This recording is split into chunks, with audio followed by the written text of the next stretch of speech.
Hello everybody, welcome back to the Tally Chess YouTube channel. Today we'll be looking over episodes 2 and 3 of Chess Masters The Endgame. Now, before we start, Chess Masters The Endgame episode 2, the PGNs have been lost for that. So unfortunately, it's going to be a little bit difficult to cover it. Luckily though, there weren't too many games where it's going to be completely necessary to have that. It will just be the 3 pawns race, but there's still stuff that we can learn from it either way.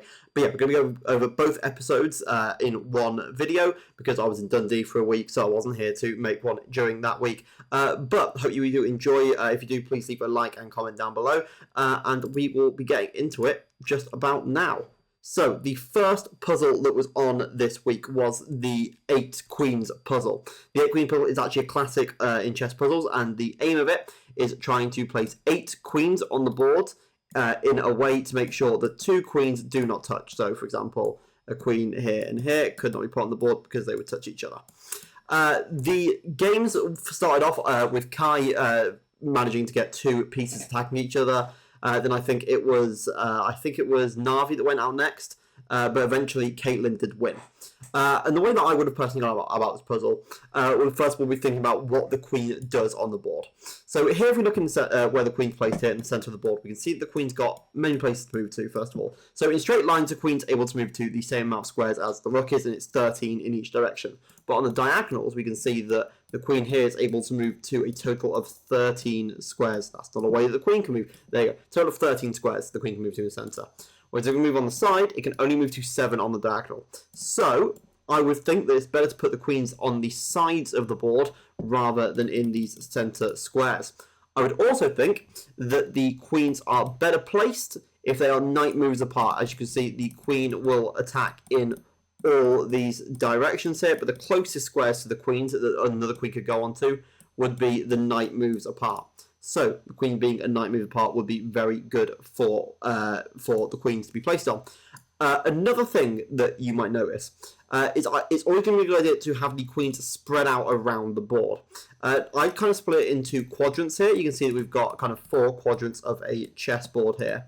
I think it's going to be a much better idea having 2 in each of the quadrants rather than having like 3 in one, because I feel like it would be very difficult to try and get a proper queen spread here if you have all of them in this one corner, because they all go down this same couple diagonal lines. It's going to be a lot more difficult to try and place any queens in this opposing corner now. So trying to split them up by being in 2 separate 2 queens each for each corner, I think would be the best solution here. The way that I personally managed to do it was by having the queens in this kind of shape here. So we've basically got the knight moves coming across here straight away. And you can see that they're taking up 2 squares in this corner, and then we've got 1 square in this corner, 1 square in this corner are taken up by queens. And this method here allows more spaces in your opponent's area that you would be able to start trying to place queens on. I'm trying to find them now and I'm struggling. But all of these squares here are possible places to put a queen. So you've got a lot more on this side of the board than you see. Still can't do that one. But a lot more possible squares. And if you just copy this on the other side, so you've got a queen here, queen here, queen here, queen here. You end up with a symmetrical setup where you can see that no queens here attack each other. That queen attacks over here, this queen attacks over here, and none of them attack each other. I'm going to just try and fill them in the kind of way that makes sense. So that queen goes over here, this queen goes over here.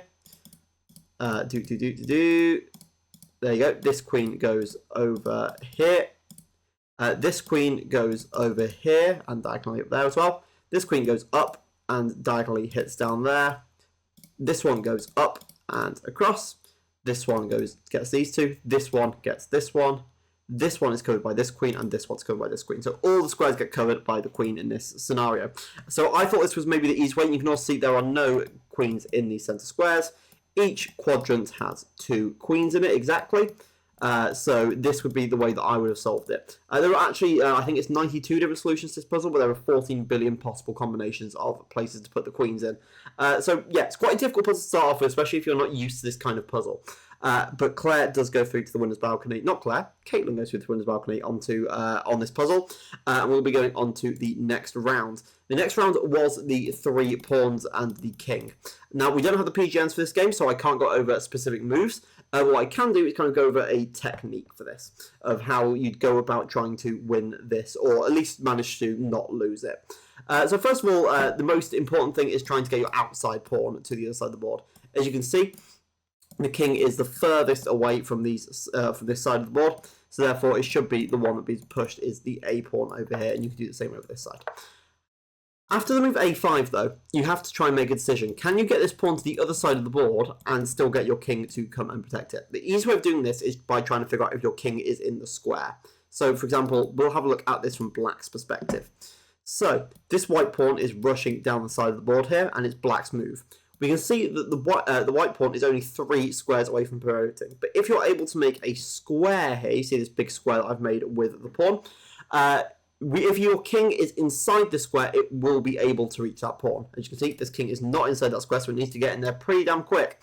Otherwise, it will not be able to catch this pawn. You can see now that it catched it. If it was instead to wait a move and instead try and push the pawn again, it would not be able to arrive over this side in time.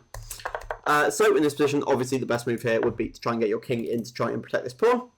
And if we continue going forward, like this, we would win this pawn. So white's not going to push all the way up the board there. But what white can do is play the move b4. You might be thinking here, king could move closer, or this pawn will be pushed. If this pawn is pushed, white will do the exact same thing that black just did a couple of moments ago. So again, you'll end up in a very similar situation on both sides. It's going to be very often that you're just going to end up with completely even games here. The king here has got the option here, which probably will do, of moving to here. And here you're able to protect your pawn like this. Although this does look strange because it looks like the king can take it, but if it does, the king is no longer in the box of the pawn. The pawn can just push and manage to promote to a queen, so it's not able to take that. Sorry about that, I did not realise I'll be getting a notification. But you can kind of just create a pawn wall here, and it's very difficult to try and make any progress here. But that's basically how you manage to do that puzzle. It normally would end in a draw, this puzzle traditionally, because both teams are going to just be kind of in a stalemate situation. You kind of end up in a situation where this pawn will get to here, these pawns will get to here, and your king will basically be on this square no matter what. Basically just shuffling between a couple of different squares. There's not much you can really do here. But that is what happens. That's what should happen in the game. But in the actual game, what happens is that the players did not use the square rule and instead tried to, in some situations, push this pawn and was not able to reach this pawn in time. And therefore, one team would obviously win just for managing to promote that pawn. So that would be how that game ended. And the finale that week was Navi versus Kai. They were the 2 losers of that group. And this game I found to be an actually really interesting game. Because it kind of shows how fighting back, how you can kind of fight back in a game. So we start off with e4. I'm actually going to just turn off my phone now because I was not expecting to have this many notifications. There you go. E4, e5, knight f3, and knight f6. This is called the Petrov variation. You might notice that both of these pawns are hanging here. But you kind of will end up in this position, which is known as a exchange French variation. And it's basically you get to a very boring kind of game. This is about 95% draw rate. Or you could alternatively, if you were white, after taking this pawn here, you could play knight c6 to get into a slightly more interesting variation called the Stafford Gambit. And your basic idea here is just to bring your bishop out, attack down this very weak square, and if white plays the wrong moves, you get into a lot of trouble very quickly. Which is perhaps why Kai in this game, I should have probably put their names in here, I just completely forgot.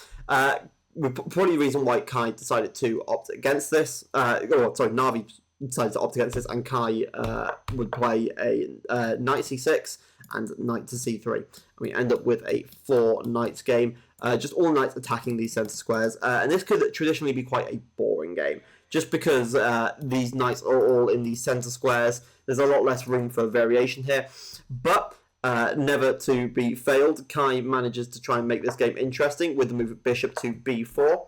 And what they're going to go for right now is the move d5. They're pinning this knight. This knight is unable to move, and therefore this move is possible. And then after a couple of exchanging moves, we end up in this position. Now, technically, this is a completely even position. This is completely fine for both sides. But each side does have different advantages and disadvantages that they can try and work off of.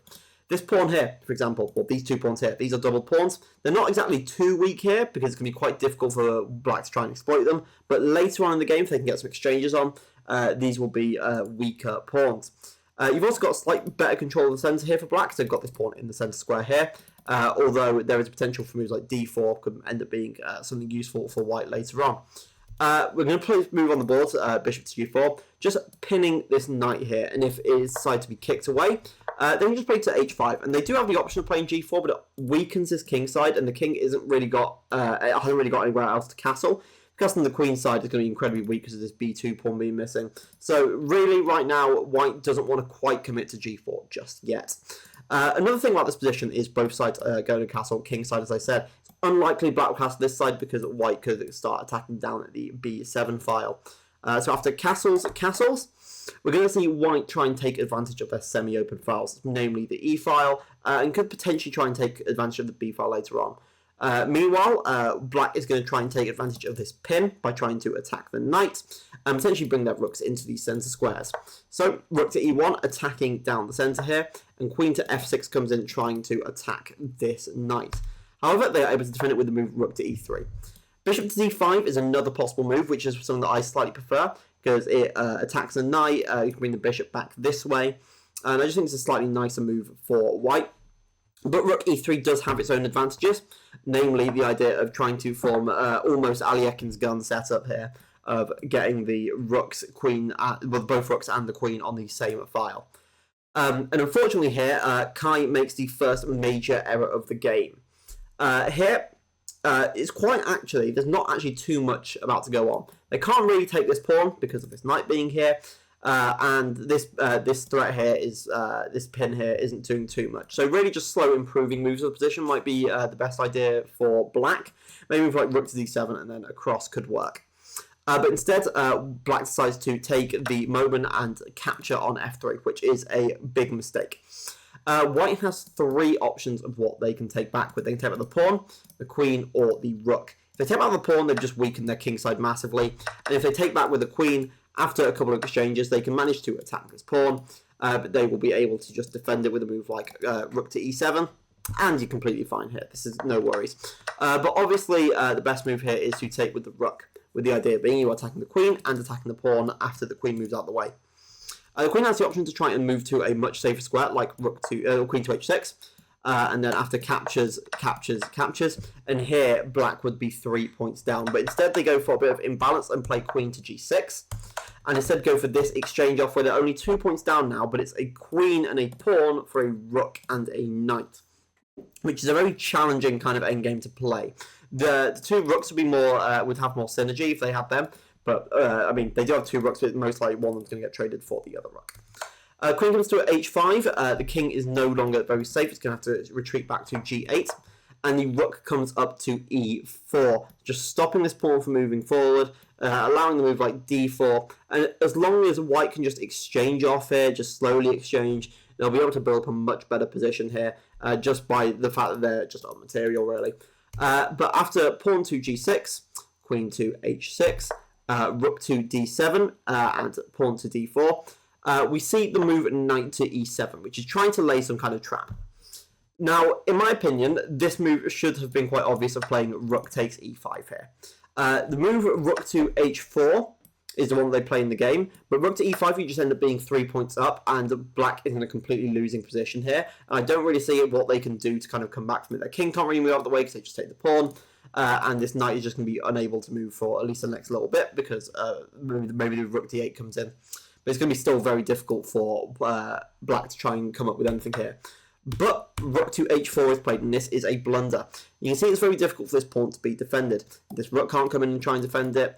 This knight can't, and this rook is blocked by this knight. That's kind of the reason why they played the move knight to f5, attacking the queen and the rook. And now this rook has got a discovered defense on this h7 pawn. And after the queen comes in, we are in an even game here. We've got 2 rooks versus a queen. Now, 2 rooks versus queen is actually normally a little bit more advantageous for the team with the queen. purely because the queen is going to be able to go to many squares a lot quicker than the rooks are. So, for example, if we wanted to get the queen here to, for example, this square, it will take quite a while for the rooks to get there. So, for example, queen here, it will be 2 moves for white. However, the rooks would take a much longer path to try and get there. You can basically say about any square on the board, really. So it's a lot quicker for queens to get places, and they all have the ability to fork the other pieces a lot easier. So what black should be doing right now is they should be trying to utilise the rook as a pair. If the rooks are defending each other, the queens are going to find it very difficult to try and take them because they are worth more points. And therefore, if they are defending each other, they will be doing okay. So after captures, they remove the threat, the idea of these double pawns here, which I'm not 100% sure about, but it does open up this rook here to go to e1. The king comes over here, and the rook goes to a1, trying to attack this pawn. The problem with this is that these pieces are too far away from each other. They are not defending each other, and they are not doing a useful job together. If now white can try and attack both the king and a rook, they will be just be in a better position, really. And after queen to g4, the rook is attacked, and the rook moves out the way, and then this move of the queen protects this a2 pawn. Do a couple moves here. This pawn needs to be protected by pushing it. There's no other way to actually really protect it. And then rook to c2. And here we're going to see in a couple of seconds, so we're going to end up winning a pawn in a second, so we're going to win the pawn there. But at this position, we see white's got this passed d pawn. They're going to be trying to promote that on the other side of the board. But the problem is for white, is they're going to find it very difficult to try and push this pawn properly. So what they're going to end up doing is trying to repeat moves here. And this sequence of moves actually goes on for longer than I show it in this game. I just don't have the full moves here. It actually goes on to about move 70 here, just repeating the same position over and over and over again. And here black could claim a draw, and they really should claim a draw here. I don't remember, as I said, I'm a participant in this tournament, or this contest, whatever. I don't remember seeing in the rules that you weren't allowed to accept or offer draws. I think that's okay, as far as I can remember at least. So I don't exactly understand why black didn't try and claim this draw here, because right now I would be shaking hands with the opponent as soon as I possibly can. But after the move rook to f6, in about same position, about 20 moves in the future, they managed to finally push the pawn to d6, and they can very quickly here manage to get that pawn to d7 and threaten promotion. Rook to e6 is played, and then the queen comes back, and promotion happens, and now white is just cleanly up, and they're even more cleanly up after they win this rook. And this is a very simple conversion now. They can decide how they want to do it. I just go ahead and take the pawns and then just promote another one, just because it's the simplest way of doing it in my opinion. But you can also just trap the king here. It's got no escape squares. The king can only come down to this square. So if you just block it in like that, you can then just bring your other pawns up and trap the king over here and get the checkmate a little bit quicker. So that is how Kai went out of the competition. Actually, I thought it was a really good game from Kai, and it was really resilient with their ideas of the knight coming in. And I always like that kind of style from chess players of trying to fight on even in positions where they think they're completely lost. I respect that quite a lot. I'm like, I will always try and fight on the position even though if I think I'm losing. But that would be episode 2 for you. Going to be going on to episode 3 now instead. And we start this game off with a memory puzzle. Now, Magnus Carlsen played this game as white, and Richard Rapport played this game as black. And the challenge for the people on the show was to memorize his position within a minute, memorize the placement of all the pieces, and then reconstruct the board within another minute's time. Now, to many people, this looks impossible, especially if you don't play chess in the first place. I completely understand this would seem like an impossible task. But there are ways that you are able to try and help memorizing it. So the first thing that I would look at here would be pawn structure. We can see here that we've got pawns in these squares. We've all got 8 pawns left on the board for white and 6 pawns left on the board for black. It might be very difficult to realise this if you're not a chess player, but this is quite clearly from an opening called the Winnower. And the Winnower's got a very distinctive set of pawns, where this pawn here has taken a bishop here, so bishop takes and then the pawn captures back. And you normally do it with a pawn on a3, and then a pawn structure with this kind of layout here. So that's quite easy to see here. But this pawn's no longer here. You can see that's managed to be exchanged up this way, and is very close to the end of the board. You've also got a structure that looks a bit like a kingside fianchetto structure. Now, I know that white didn't castle in this game because their rook is still on h1, which is a bit of a strange square to go on. So it's quite easy to remember these pawns as this side being a winnower structure, this side being like a fianchetto structure, and this pawn being very close to promotion. This pawn is a little bit more difficult to remember. You just need to remember whether it's on this square or this square here. And you do the same with black's pawns as well. So these pawns are a pawn chain, these pawns are a pawn chain, these pawns are a pawn chain. And pawn chains are when two pawns or more defend each other like this. Normally it's with 3 pawns or more, but you can use it with 2 pawns or more as well. So these pawns are all quite easy to remember. If you remember the square of the first one, you can do the second one. Same with this one, it interlocks with these ones. And then this one stops this pawn from moving forward. So if you remember your pawn structure straight away, you can kind of place some of your pieces kind of around it, and you kind of know where they're going to go. So this bishop is going to go on this square because it's protected by the king. You can remember that the king is on this safe little haven square here, and this bishop right in front of it. This is quite distinctive here. The queen is not usually this far into the position, so it's quite a distinctive square for it to be on, and it supports this pawn moving forward. And then this rook in the corner here is not moved from its starting square. So this rook's quite easy to remember. And with that, you've remembered all of white's pieces. And then you have to do the same with the thing with black. And it's a lot more difficult to do it like this. So the king here is in a really odd square on a6. You can kind of figure out how it got there, probably by moving from a queenside castle position. But it's still in a very weird position, and I think black's pieces are a lot more difficult to remember where they are here. We can see here that the knights and bishops are also over here. Again, like the bishops, the knights are in quite a distinctive pattern here, 2 knights on top of each other, and then this bishop's kind of trapped in the corner here. Rook here on c8, quite a common square for rooks to be on, and this is the starting square for this rook. And then this queen here, you've just got to remember it's above these 2 bishops. It's a lot to remember within only a minute's time, but it is possible. Lula won this puzzle with, I think, 20 of the 26, might have been 22 of the 26 pieces placed correctly. But yeah, this was a very difficult memorization puzzle, and I think they did an excellent job trying to even just get that far in this one. But unfortunately, that meant that they had to go through to another round. It wasn't, in this case, you being safe from that challenge. So instead, what Lula had to do was go and pick someone to be their pair for the next round for a game of team chess. And team chess is, in my opinion, quite difficult.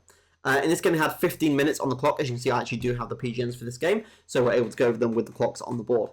But yeah, so in my opinion, team chess is very difficult. I've played team chess before, but I've always found it incredibly difficult to try and communicate what I think to my opponent and also listen to what they're saying at the same time. So very difficult kind of challenge. It's going to show how the players work as a team.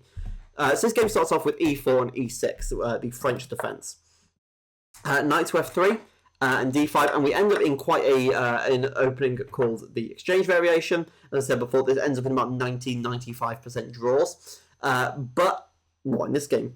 So bishop to d6 and knight to c3. Knight to c3 is slightly less common, I think. I think normally you see the move c4 here, and I think it's called the Monte Carlo variation.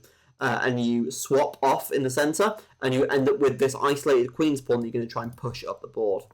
But c6. And this here is going to be quite a common structure. I think normally the bishop can sometimes come to this square as well. But again, this opening is a lot on personal preference because the piece positioning, you don't end up in losing positions either way, really.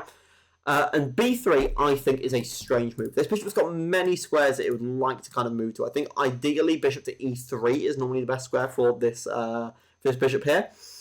Just because it basically reenacts, it enacts as a pawn and controls the centre squares here. But moving it over to like b2, you're going to find it a little bit difficult to kind of do anything. And as you can see in a couple moves time, the move bishop to g5 is played, and this move seems very much pointless here. Instead of that, you might have wanted to instead just castle, and then allowed that move to come in first, and then play that, and then you do not have to play b3 and weaken your knight over here. So after bishop to g5, the bishop comes to b4, and unfortunately, you can't really protect this with the queen, because you'll probably end up in positions where you end up getting your queen attacked, or something along those lines. So instead the bishop comes back, and this is kind of like a psychological blow to Claire and Navi. They've just played a move, and now have to play back. This is in like chess psychology, I guess you'd say. This is like bad. I don't know how you describe it, like bad jus. I think jus is a word. Yeah, d2 is a bit... Bishop d2 is not a fun move to play. Castles, and then a5, and then rook to e1, and they're trying to take control of this open file. Oh, my thing's not working there yet. Trying to take control of this open file on the on e1 to e8. Here we see the knight getting developed. This is the final piece for black to get developed. And a3 is played, kicking that bishop out of the way, so it's no longer attacking this weak knight. Bishop to g5 is played, again pinning this knight like it wants to do before. And we see queen to c7 just getting out of that pin, so there's now no issues here. And the move g3 is played, and I'm not liking these moves like g3 and b3 because it weakens a lot of squares here. You can see the moves like bishop to h3 are possible. I mean, it's not going to happen straight away, but like in the future, just because these squares here are now going to be very weak. It does stop the threat coming on down here, but I would have preferred a move like h3, really. Knight to e4 is played, and knight captures and pawn captures, and this knight is going to be forced to move out of the way. It moves to h4 to attack the bishop, and the bishop drops back. The bishop comes into c4, offering a trade. This set of double pawns isn't too bad here, just because it's got such good control of the center squares here, and potentially push that and get the bishop out of this diagonal that it's trying to stay on. After captures, and the pawn comes to h6. This is a pivotal moment in the game, and Claire and Navi notice they have a sacrifice on h6. The idea here is takes, and then knight to f5. You're attacking both the pawn, attacking the bishop, and if the king comes in to defend, you have a move like queen to h5, and you're attacking this pawn again, and you're going to find it very difficult to try and defend now. So instead of that, Lulu and Caitlin just kind of say, I've given up the pawn, don't need no pawn here, and the move knight to f6 is played. It's given a double question mark because technically taking is the correct move, but it's a little bit difficult to see why. So bishop to g5 is played, and Claire and Navi are just a clean pawn up. And the bishop moves to e7 to protect this knight, not allowing a doubling of the pawns. The bishop comes back to f4. It's given a question mark by the computer, but I think you completely understand why. You're just attacking the queen, and I think that kind of makes sense as a move. But the queen comes to d7, the king comes to g2, and the pawn comes to c3. And white has a very solid pawn structure in the centre here. This pawn is going to be very weak later on for Lula and Caitlin, so this is going to be something you're going to be able to try and attack. But this knight here is got no squares it can move to. The king blocked off his final square it can move to and try and reroute itself to e3. This square's not possible because of the queen. This square's not possible because of the pawn. This square's not possible because of the pawn. So that knight's going to be quite weak in a second. So king to h7 is played. And now I'm not sure what the point of king to h7 is. It just seems very risky to me. I mean, they're obviously trying to get this kind of reroute going on with the rook, but it's not going to do anything. Or at least it shouldn't do anything. Rook to e3 is played, and the knight comes into this square. The idea being here that you're going to be trying to take this rook. Well, if they take the bishop, which they do here, which is given a blunder, they take the rook and they just win a piece here. Instead, in this position, they want black to play the move knight to d5. So the knight, is that right? Knight to d5? Is that right? Yeah, knight to d5 apparently, and then you just win the bishop. Yeah, that's right. But yeah, so they play knight to g4, and then captures, and suddenly Lula and Caitlin are a pawn up. Or technically it's a knight for a knight and a pawn for a rook. The knight comes into f5. It's given a blunder here because of the move. What's the move that's missing? It's just queen to g5. And it's going to be attacking the knight and this pawn here. And black's going to find it quite difficult here. No, sorry, white's going to find it quite difficult to defend this position. And as you can see, Claire only has 43 seconds left. Lula and Caitlin only have 1 minute left. This is one of the difficulties of team chess is time management. Because you're trying to play all of your moves within a certain time period, and you trying to discuss your moves with your opponent to make it fair. It's going to end up with lots of mistakes going on. It's going to end up with lots of discussions, which are going to waste time, and it's going to be just a little bit more difficult to try and work through. The knight comes to e7 here, and the queen captures. Obviously here, that was just a blunder. They just missed that. So that was not a good idea here. The knight here should have just probably jumped back to... Actually, can't jump back to here because of the rook capturing. It's actually got no squares it can move to. There's not really much it can do here. So that would actually be the reason. I do apologise. That would be the reason why moving the knight here was a bad move here. lose the knight, and slowly but surely, Claire and Na'vi are able to continue attacking. Lulu and Caitlin are able to continue attacking Claire and Na'vi. And here they are just able to win that piece there, and now they're just a clean rook down. And after they've managed to get this exchange of pieces, they just clean rook up, and it's a very easy conversion here, especially in the low time pressure, of just capturing all of the pawns and promoting to an extra queen. I'm just kind of skipping through this game here, because right now there's not too much that they can even do.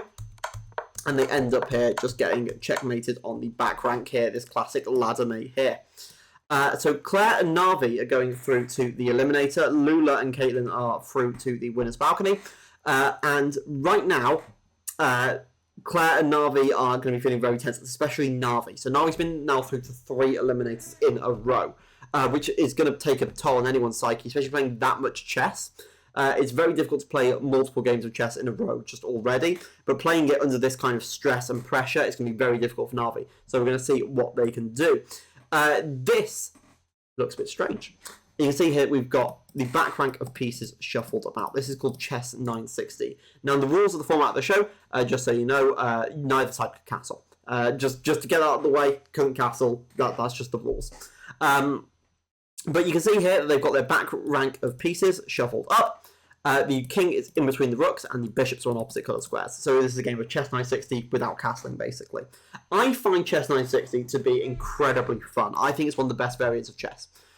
Because it just removes all opening theory. I know that's what everyone says about it, and that's kind of the reason why you play it. But the opening theory is just removed, and you kind of just have to go on your own whim in that case. And I personally think that's a lot more fun than playing a lot of games that are just like, for example, just e4, e5, knight f3, knight c6, bishop to c4, just like, you know, standard Italians or Royal Lopez's or Sicilians. I find this to be a lot more interesting. Also, a lot of games that you play over the board will not start with the move g4 in classical chess. So, you know, bit of fun there. g4. Point g4 is you're attacking this pawn in the corner, and unlike regular chess where it will be defended by a bishop, there is no bishop there to defend it. So the move c6 is played, and d4 trying to take the centre. Now, as far as I'm aware in Chess 960, it's always a good idea to try and take the flanks of the board instead of the centre, which is kind of counterintuitive. e6 and a3. And here you'll see a lot of question marks and double question marks by the engine, but it's quite difficult to explain why each of the moves are question marks and double question marks and question mark exclamation marks because of how the random nature of Chess 960. It's a lot more difficult to try and analyse the opening, whereas later on you kind of get into more interesting positions where you can kind of analyse it. So move g6 and then move e5 here. See, I'd say e5 here and go, yep, that blocks in the bishop here, queen's not able to get out, this is a good move. But potentially move like c5 here are going to make it a little bit more difficult. But again, bishop to h6, bad move. Is it really that bad of a move? Yeah, it is, because you play g5 here and you just kick the bishop back. But still, it's difficult to tell because you're playing Chess 960. Bishop z2 is played, and it's just stopping that attack on the rook. I do not know why it's saying plugged in repeatedly. I do apologise. I can't get rid of it. Knight takes d2, knight to b6, and the move b3 is played here. And the move b3 here is stopping this knight from trying to come into any of these squares later on into the game. And as I said, there's a lot of question marks. Difficult to tell why. Knight to d7, just developing pieces. And we just slowly gain space on both sides. Lots of question marks, lots of inaccuracies, especially there. Because after captures, we are going to end up in a position where black's got this open file here. And they're going to try and exploit that. Pawn push to a5. Not be able to explain why these are question marks because it's just very difficult. But here we see the first moment of the game where black is trying to attack on this square here. So the bishop on a4 is coming through the diagonal to d1. The knight blocks it, and this pawn is lost here. However, this is okay. Pawn being lost is not the end of the world here. And after knight to g5, king to e7, and knight back to f3. Bit of a strange sequence of move playing here and then back here. I would have just left the knight here, personally. We see the strange move of rook takes f3. Now, this is an actual question mark move because you can just capture it back and you've just managed to get this pawn back. And here Claire is in a commanding position here. They've got a rook for a piece and a pawn. They've got these open files on this side of the board. And this queen here is still stuck in the corner. It's going to find itself very difficult to try and get out into the game. So right now, Here I'm thinking there's no chance that Claire loses this game. Rook to c8 and bishop, queen to a3, which attacks both the bishop and the king. This is a fork. This should be an easy win for Claire from this point on, but it's not, which is unexpected. Knight comes here, and an exchange of pieces goes down. Here you would have thought just rook to c6 here, and then captures, and it's going to be very difficult here for black to try and break out of the prison that white's kind of set for them. They don't, they give this check, and then they move f4. And the move f4 is leaving too many options available for black. Instead of what you see in a lot of players that are kind of our level, is they try and go for an attack instead of squeezing the blood from the opponent. Right now, white shouldn't be allowing black to have any threat here. Shouldn't be allowing them to have any idea of getting back into this game. There should be nothing going on for black right now, which is the reason why a move like here, just taking the pawn, or even this position, maybe something like a queen to e7 here, threatening a trade of queens, would be so powerful here. But move f4 is leaving some questionable doubt in here. And after captures and captures, as you can see, the questionable doubt here is going quite big, but questionable doubt here, because got a pin here. It's not just a pin, it is, I think it's actually, is it classed as skewer? This might be classed as skewer, I think it should be. The rook can't move out of the way, is the main takeaway from here, and there's no way to defend this rook. So after a couple of moves, the queen captures this rook, and now Navi is out of nowhere managing to win this game, where there should have been no chance for him to win it at all. We see a couple more moves go by, and this king now is very unsafe. You see black's king is safely tucked into this corner here, whereas white's king is fully in the open here. And it's not going to be too long until there's like a devastating attack that goes on. Queen comes to here. Obviously, the idea is trying to get to this square here, and Navi just allows it here. So Claire just allows it. I do apologise about the names. And here we've got checkmate in just a couple of moves here. There's actually checkmate in a few moves here if they manage to find it. Just move queen to a3, queen to a2, queen to c3, and then the king's got nowhere to move to, so you just win here. But they're still able to find a checkmate anyway. Queen to c1, and they're able to get this checkmate on the side of the board, which is a ladder mate. So this is kind of very good for Claire. They managed to come out of this losing position. It's going to be great for their morale. Sorry, it's great for Navi, sorry. Great for Navi, it's going to be great for their morale. They're going to be doing a brilliant, they've done a brilliant job managing to win 3 eliminators in a row. That's going to be difficult for anyone to manage to do. And it's going to give them a lot more experience in actually playing than a lot of other players that might have just coasted through a couple rounds. So today, that is the end of the two episodes for today. I do hope you enjoyed it. That was episode 2 and episode 3, so I hope you join me, actually me, because I'm on the show, for episode 4, which is my first round of the tournament. If you did like the video, please leave a like and subscribe, and check me out on everything. I've got Twitch, I've got Instagram, I've got Facebook, whatever you use. But yeah, if you enjoyed the video, please leave a like and comment, and I will see you guys next time. Goodbye.